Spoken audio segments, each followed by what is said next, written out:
Voilà, c'est l'heure du football sur Africa 24. Bienvenue dans notre magazine et nous allons tout de suite voir les principaux titres de ce mag. Tout d'abord, les détails et les analyses sur la prochaine CAN au Gabon. Les groupes sont connus et les équipes se préparent déjà, je l'espère du moins. Le championnat du Bénin va redémarrer, les préparatifs vont bon train, nous irons sur place. Et puis le classique au PSG-OM a-t-il tenu ses promesses? Nous reviendrons sur ce rendez-vous incontournable du championnat de France. Notre premier invité, il s'agit de Christopher Walembo, qui est de la RDC, professionnel. Il fait partie de la sélection. Christopher, bonsoir. Bonsoir José. Nous allons dialoguer tout à l'heure avec vous. Nos éditorialistes, Noureddine Sali. Noureddine, bonsoir. Bonsoir José, bonsoir à tous. Et le grand Roger Itoto. Bonsoir José, bonsoir à tous. Et la question de l'AFC avec des images. Que pensez-vous de ce tirage de la CAN 2017? Vous allez voir les groupes. Exprimez-vous sur nos réseaux sociaux jusqu'à la fin de cette émission. Et donc vos réactions sur Facebook, Africa 24 TV et Twitter avec le hashtag Africa 24. CAN 2017, le programme a été dévoilé. C'est à la une de l'AFC.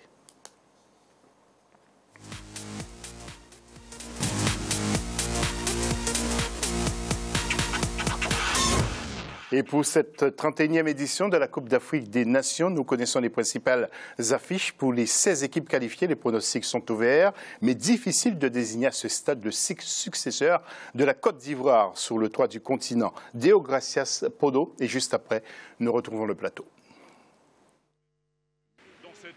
La composition des groupes de la première phase de la Coupe d'Afrique des Nations Gabon 2017 est désormais connue. Le Gabon, pays hôte de la compétition, se retrouve dans le groupe A avec le Cameroun, le Burkina Faso et la Guinée-Bissau. Une chance, à en croire certains commentateurs sportifs au regard de la couleur des autres équipes. L'Algérie, de son côté, devra batailler pour se défaire de la Tunisie, du Sénégal et du Zimbabwe dans le groupe B, alors que la Côte d'Ivoire, tenante du titre, va défier la République démocratique du Congo, le Togo et le Maroc. Enfin, le groupe D mettra aux prises le Ghana, le Mali, l'Égypte et l'Ouganda. La bataille s'annonce rude pour les compétiteurs africains. Les différentes poules sont très équilibrées. En dehors de la poule A où le Gabon et le Cameroun semblent se détacher, dans les trois autres poules, ça va être âprement disputé.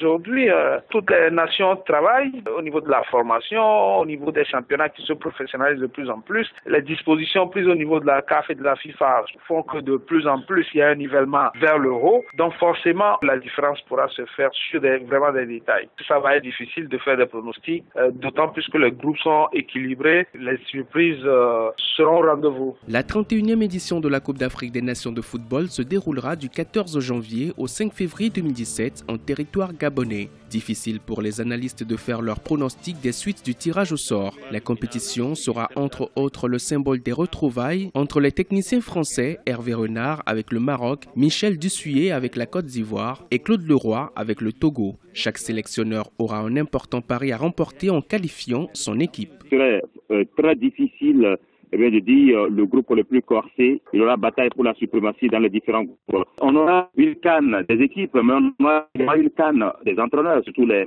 entraîneurs expatriés. On retrouve quand même le roi qui se retrouve un peu avec son ancien hand-griffe stagiaire Hervé Renard. Et je ne veux pas Florent Ibenge, qui est quand même actuellement l'un des meilleurs sélectionneurs africains, qui écrit quand même de très belles pages et aura bien sûr à montrer également qu'on a sur le continent africain des entraîneurs. Désormais, une seule question se pose. Qui succédera à la Côte d'Ivoire, championne d'Afrique en titre au soir du 5 février 2017? Une chose est sûre, les principaux challengers sont fixés sur leur sort. Cette Coupe d'Afrique proposera les plus belles affiches de l'histoire de la compétition. Voilà, nous allons jeter un coup d'œil de nouveau sur ce tableau pour nos téléspectateurs avec le groupe A qui regroupe, vous allez le voir, le Gabon, pays organisateur, le Burkina Faso, le Cameroun et la Guinée-Bissau. Pour ce qui concerne maintenant le groupe B, trois équipes vont disputer la suprématie. Il s'agit de l'Algérie, la Tunisie, le Sénégal et le Zimbabwe. Je sais qu'il y a beaucoup de supporters sénégalais qui tremblent en ce moment. Et pour le groupe C, il y a donc la la Côte d'Ivoire. La RDC, malgré les prières, les nombreuses prières de Roger Itoto, la RDC est tombée avec la Côte d'Ivoire, le Maroc et le Togo. Et puis pour le groupe D, vous allez voir avec l'Ouganda, le Ghana, le Mali et l'Égypte. Et l'Ouganda, c'est ça. Merci Noureddine. C'est pour ça Noureddine, c'est vraiment un frère parce qu'il est toujours là au bon moment. Alors, mon cher Christopher Walambo, est-ce que vous serez de la partie, vous attendez cette fête du football?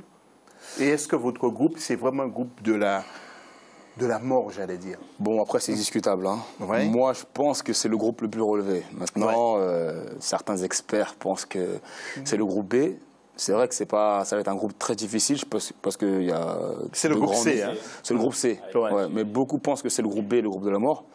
Moi, je pense qu'aujourd'hui, dans le groupe B, dans le groupe C, tout le monde peut gagner contre tout le monde, comme on disait. Ouais. Par contre, la RDC aujourd'hui est une grande surprise. C'est-à-dire que... Voilà, les gens ont plutôt tendance à dire Maroc, Côte d'Ivoire par rapport au nom, la suprématie du pays, etc. Mais la RDC est un très bel outsider. Je pense qu'aujourd'hui, tout le monde a pu le voir dans les matchs qu'on a joués, que voilà, on a beaucoup de choses à revendre sur le terrain. Et je pense que ce soit nos supporters ou les supporters africains verront beaucoup de spectacles à la CAN. L'entraîneur, on passe à vous, Florent Ibenge. Vous l'avez eu au téléphone parce que c'est dans moins de 2 mois. Hein. Est-ce que vous serez de la partie, vous serez au Gabon? Vous y pensez déjà? C'est vrai qu'on est sur un projet depuis maintenant 1 an et demi, avec le coach, avec un groupe. Vous êtes un latéral incontesté et incontestable à votre poste ou pas? Vous êtes combien? Je pense qu'on n'est jamais vraiment incontesté. Aujourd'hui, il y a beaucoup de joueurs, surtout les Congolais. Il y a un grand vivier en Europe. Il y a beaucoup de professionnels qui évoluent à un très bon niveau. Je pense que non, personne n'est irremplaçable dans la sélection. Et je pense qu'il va falloir travailler comme tout le monde pour pouvoir être de la partie. Vous êtes en période de transfert. C'est ainsi qu'on peut dire ça, une instance de transfert, c'est le terme. Exactement, en instance de transfert. Vous quittez le Portugal, Coimbra? Je n'ai pas prolongé avec l'Académica. Donc, je suis en instance de transfert, oui. On étudie des offres. Il y a des choses qui sont déjà présentées, il y en a d'autres qui vont encore se présenter. Donc, on reste optimiste. Oui. Nous allons voir le groupe A avec le Gabon, le Cameroun, le Burkina Faso et la Guinée. Et c'est à Noureddine Sali qui convient justement de commenter ce groupe. Noureddine? Je pense comme on a dit, toutes les équipes se valent. En plus de ça, quand vous voyez, c'est une année un peu spéciale parce que c'est une année des éliminatoires d'abord de la Coupe du Monde. On a vu un petit peu les équipes à l'œuvre juste avant ce tirage au sort. Je pense que le Gabon, comme pays organisateur, aura son mot. Il pourra pas ne pas passer pour le deuxième tour. Le Cameroun se place juste derrière, je pense. Mais attention, c'est ces équipes. On a bien vu le Ouganda qui est parti faire un match nul contre le Ghana. Chez le Ghana, le grand Ghana, les Black Stars. Donc je pense que toutes les équipes se valent. Toutes les équipes. Je pense que tous les poules, ils sont vraiment compliqués pour passer au deuxième tour. Et le groupe B maintenant avec l'Algérie, la Tunisie, le Sénégal et le Zimbabwe. Je vous entends crier ouf, Roger. C'est un groupe très dur. C'est vous, Noureddine? C'est un groupe très relevé, c'est comme le groupe de la RDC. Donc, les équipes, elles sont capables de rivaliser les unes contre les autres. Donc, c'est vrai que là, il y a un peu un bémol pour moi par rapport à cette équipe algérienne qui nous ont démontré des très bonnes choses. Et là, malheureusement, par rapport au niveau des entraîneurs, vaste des entraîneurs, on avait vu que cette équipe avait énormément de stabilité. Et c'est vrai qu'ils sont tombés dans un groupe, ça va pas être évident parce que moi, dans ce groupe-là, j'ai toujours vu cette équipe du Sénégal. Les favoris, moi, je vois le Sénégalais aller un peu plus loin. Mais après, le reste, je pense que ça va pas être évident, quoi, de finir premier dans ce groupe-là, se qualifier. Et en quelques mots, le groupe D avec l'Ouganda, le Ghana, le Mali et l'Égypte.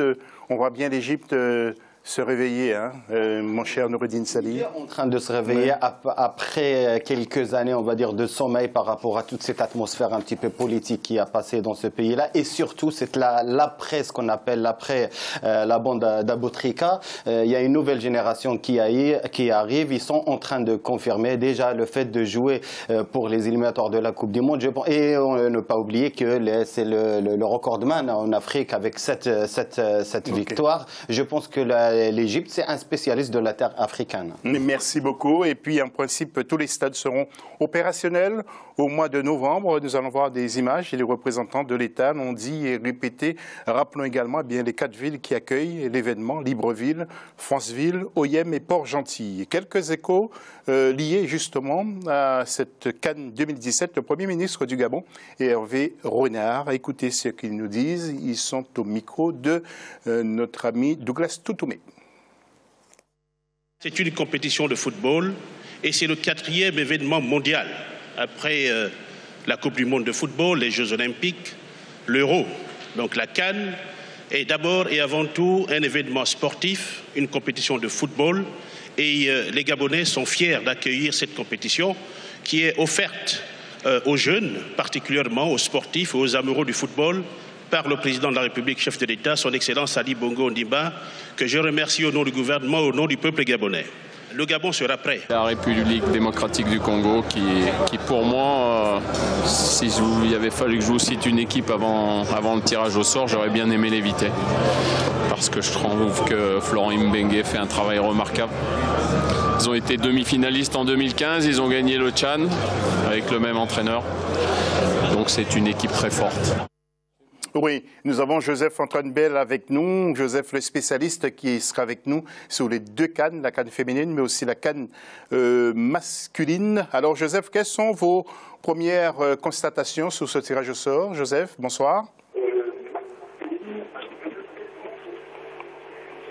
Joseph, quels sont vos premiers constats? Oui, bonjour José, vous savez, je m'excuse, vous savez très bien que le Cameroun est en deuil et que nous sommes tous un petit peu secoués, endormis, mais quand cela ne tienne, ce tirage au sort, je pense que les groupes sont très équilibrés et bon, celui du Gabon est peut-être une chance pour ceux qui y sont parce que il est, à mon avis, peut-être celui qui offre plus de possibilités au Gabon comme au Cameroun en regardant l'histoire. Mais pour tous les autres, évidemment, le groupe du Sénégal avec l'Algérie, la Tunisie, le Zimbabwe, la Côte d'Ivoire, Maroc, RDC et Togo, Ghana, Mali, surtout Ghana, vraiment, c'est... Maintenant, il nous reste simplement à souhaiter que les équipes soient en forme pour que les matchs ne soient pas simplement équilibrés sur le papier, mais qu'ils soient de grands matchs à regarder pour nous les observateurs. Oui, Joseph, je vous sens très affecté aussi par ce qui s'est passé la semaine dernière du côté du Cameroun. En tout cas, toutes nos condoléances à la famille camerounaise, surtout aux familles qui ont perdu un parent dans cet accident ferroviaire. Et puis surtout, nous leur souhaitons un bon courage, hein, Joseph. Hein?